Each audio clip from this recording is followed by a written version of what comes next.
So I think I can safely declare my reading slump of June over, and I'm ready to move forward into July and have a lot more success in my reading.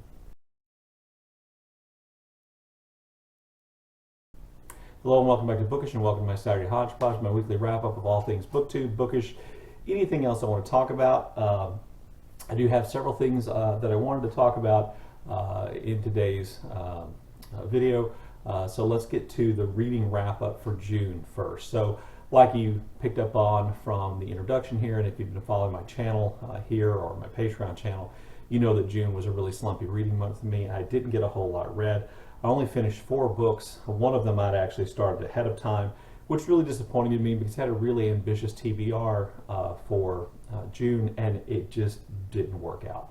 So I finished I'm Afraid of Men by Vivak Shreya, which is Shreya's account of their experience as a trans woman, and then before that as a gay man, and then as a closeted gay man.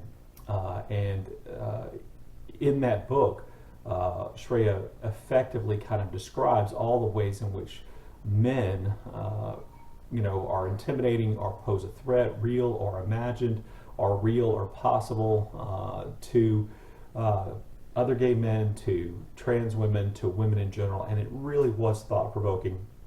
I've talked about this before, in all the kinds of ways in which people like me probably don't realize that we might appear threatening or that our behavior might seem suspect. And in that respect, I thought it was really good and really eye-opening and made me do some reassessing. The book I finished was a book of short stories called A Safe Girl to Love by trans author Plett. I've talked about these stories before. Some of them worked, some of them didn't, but essentially they're very raw, emotionally powerful stories about the experience of being a trans woman and seeking relationship and dealing with the problems that come along with that, and trying to make connections and maintain connections, and to feel some level of acceptance from your friends and family members. And I thought the stories on the whole were really good and powerful. I also read A Room with a View, and this is my first time reading A Room with a View by Forster. I've read Forster before. Howard's End is his favorite of my books, but this is probably second. So I read it for the first time, and it is really delightful. I thought the writing style was relatively light and humorous, and there's really a lot of humor and fun, and yet there are serious moments, some social commentary. I thought some comments about men and women, and about kind of emotional relationship freedom in the book, and that I thought really worked well. Like I said, it was really delightful to read, and I really, really enjoyed it. I would think that it would be a great place for anybody who hasn't read Forster to start with his work.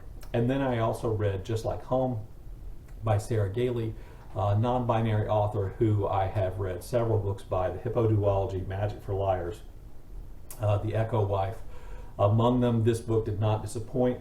It's about a young woman who returns home to be with her mother as her mother dies, to the home that her father built, and kind of reconnects with her childhood traumas and the continuing traumas that are going on. There's elements of supernatural, there are elements of horror, there are elements of thriller in the book, and I found it to be really entertaining and a really fun read, which I would definitely recommend.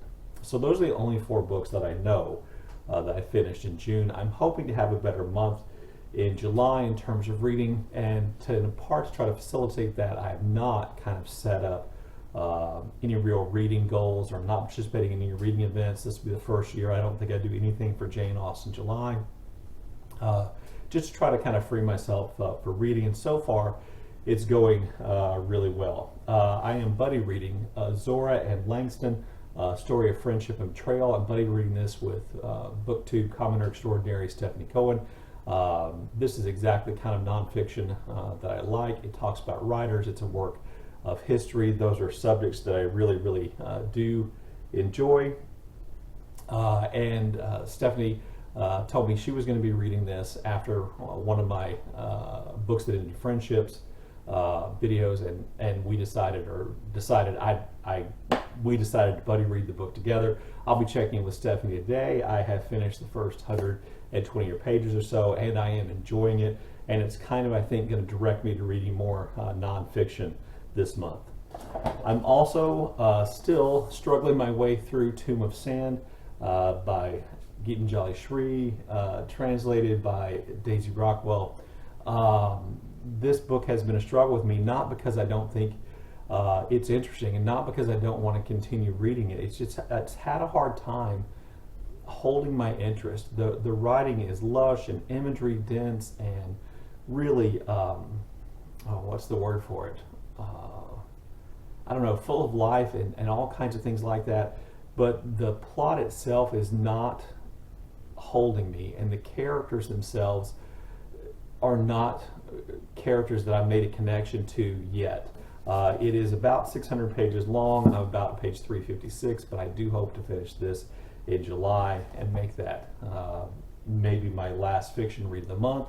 The month did get off to a good start. I did finish reading Yellowface by R.F. Kuang just today, and I will be making a full review of this on Tuesday, like pretty much dozens of other booktubers have done, because I definitely have thoughts to give you some kind of preview. This book touches on a lot of subjects that I think about, and I've actually made videos about related to cultural appropriation and sensitivity readers and cancel culture.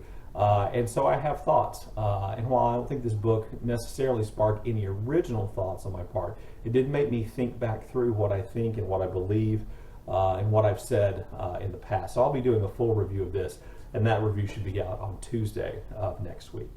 So then that brings me to, what am I going to read for the rest of July? And the answer is, I don't really know.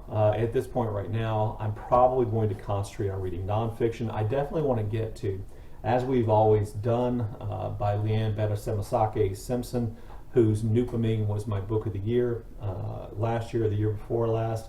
It's a nonfiction work, subtitled Indigenous Freedom Through Radical Resistance, and this is the kind of book that I am interested in from a kind of historical and social point of view. And so I definitely want to read that book this month. Along the same lines, and somewhat kind of maybe connected to the topics covered in Yellowface, I also want to read Indigenous Continent by Pekka Hämäläinen, who is a non-Indigenous historian who works at Harvard, Yale, Princeton, I can't remember which one, and whose Dakota America book I really enjoyed, even though I realized there was some pushback from some Indigenous Native American people in the United States, and there has been some of this as well, and almost for that reason I want to read it, in part because it is a work of history about Indigenous America, not by an Indigenous author. And I want to see what I think about that and how that relates to other ideas I have about who should be writing what. So I'm hoping to get to that, but it is a chunky book, and what I know from Hämäläinen's style is that he's very thorough, very detail oriented, and while his prose is good and readable, it's not necessarily always the most exciting. It's also possible that reading Zora and Neal about writers in the 1920s will finally get me to read this book, which I've been promising to read for at least 2 or 3 years. Everyone Was So Young, Gerald and Sarah Murphy, A Lost Generation Love Story. The Murphys were kind of the it couple that knew a lot of the writers and artists and other people of the Lost Generation, and I've been meaning to read this book for some time.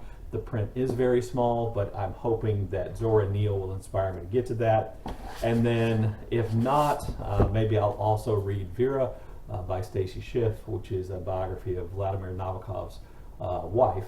Stacey Schiff's Cleopatra was one of my books of the year not so long ago, and so I'm anxious to get to more of her work, and this one just kind of appealed to me. Again, you'll notice it has that connection to writers, so that's one of those reasons. So there you go, that's kind of like my wrap up for June, my pile of possibilities, TBR for July, and I'll probably fill in other books as I go along. I'm really hoping just to strictly mood read throughout the rest of July. So now comes a section of shameless self-promotion. So 2 things about me that I want to promote. One is I want to remind you, as I've done many times, that the Stygian collection, which was published by a brand new publishing house that is run, operated, created by 2 booktuber author-tubers, Holly Rhiannon and Pei Veo, that their first book has been published. It's called the Stygian Collection. It's an anthology of short stories written by booktubers like me, and I have a story that's in the book, as well as a lot of other booktubers you follow. I'm still waiting for my copy to come with 4th of July holiday. It kind of slowed down mail service here in the United States, but when I get a copy, I will show it to you. But if you are interested in supporting a publishing house created by booktubers, for booktubers, promoting the work of booktubers and authortubers, give it a look. I'll leave a link down below where you can, order a copy of the book. You can go to the Stygian Society website and see what they're all about. But I did want to mention that, give you an opportunity to hopefully encourage more people to buy the book. I have no idea how sales are going, but I want to encourage people to definitely buy the book. If no other reason to read my first published work of fiction. And the second act of shameless self-promotion I wanted is to mention my Patreon page again here. If you've been watching my videos lately, I created a Patreon page. I put a thanks to my Patreon supporters at the beginning of each video. And so, I just want to kind of take this opportunity to talk about my Patreon page again. There are 2 levels. There's Bookish Backer and Bookish Booster. Bookish Backer is a $1 membership, and you get to read my blog posts when I post things, generally speaking, about books or authors or writing there. And then if you're a Bookish Booster, that's the $3 level, you also then will get to watch the videos that I post over there, which are mostly vlogs. So I'm going to leave a link down below, not only to my Patreon channel, but to one of the videos that I posted on Patreon that you cannot see here, to give you some idea of what it's like and see if you're interested in joining my Patreon group. Okay, there you go. That's the end of shameless self-promotion. The other thing I wanted to talk about today is I wanted to say thank you to everybody who responded to my rock and roll book tag video, which I posted on Tuesday, by giving me examples of music that they like. A lot of people, and I was really pleased by this, a lot of people actually did or answered the prompts in the comment section of that video, and I thought that was just great. So I wanted to mention some of the songs and the people who suggested them, or the people who mentioned them. So Teresa Fallen 2670 gave me 2 songs. One is Bastards of Young by The Replacements, which I had heard before and liked, and a new song to her and to me is Turbines / Pigs by Black County, Black Country, New Road, brand new band to be, and I really like the song, and so thank you for suggesting that one. Hopefully if I messed up the name, I'll remember to put his name here. Stephanie Cohen suggested that her favorite song was Soulshine by Govt Mule. I'll leave a link to that down below too. And then Eric Generic mentioned many songs. The one I chose to mention here is One Way Street by Lanegan. I wish I'd written more clearly so I could read these more easily. Let's see. Barklord mentioned Crosstown Traffic by Jimi, the Jimi Hendrix Experience, as his Get Me Going song, and I thought that was great. Then Every Time We Touch by Electric Callboys, that was mentioned by John C. Warner. I found that to be really interesting and new, as I did a song that's not new, and that is This Town Isn't Big Enough for the Both of Us by the Sparks, which was mentioned by our one of the answers for B.S. Jeffrey. I believe that was his New to Him song. So I wanted to mention that, assuming.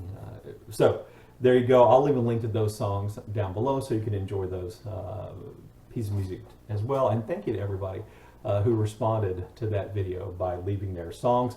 I didn't get to everybody's. If I think about it, I'll try to do it again next weekend. I think that's it for Saturday Hodgepodge. As always, look forward to your comments in the comment section below, and thank you for watching.